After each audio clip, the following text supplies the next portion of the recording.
He got fired for making the most important collection of the decade. Then he went on to run the biggest luxury brand in the world. This is Marc Jacobs, and the story is way more interesting than the tote bag. Marc Jacobs was born on April 9th, 1963 in New York City. When he was 7 years old, his father died. His mother remarried multiple times, and the family relocated constantly. Eventually, Jacobs moved in with his paternal grandmother on the Upper West Side, and that's where everything changed. She had already taught him to knit as a child. She had a love of beautiful things, and she took his creative interests seriously at a time when not many people did. By age 15, he had enrolled in the High School of Art and Design in Manhattan and was working as a stock boy at Charivari, a legendary avant-garde boutique on the Upper West Side. That job mattered. It's where he met his mentor, Perry Ellis. He went on to Parsons School of Design. His senior collection, a line of oversized hand-knit sweaters, won him the school's Perry Ellis and Chester Weinberg Gold Thimble Award and the title of Design Student of the Year. Charivari bought the collection. In 1987, at 24 years old,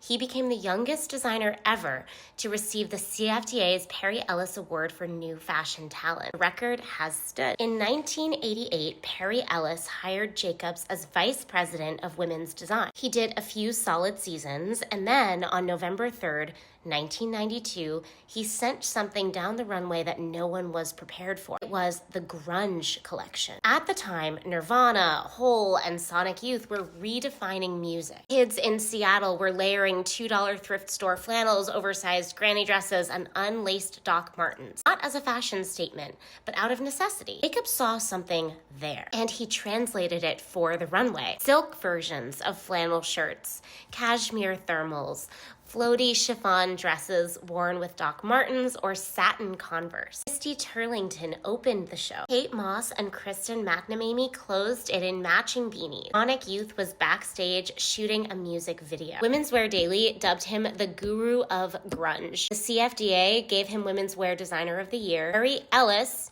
fired him. The company killed the collection.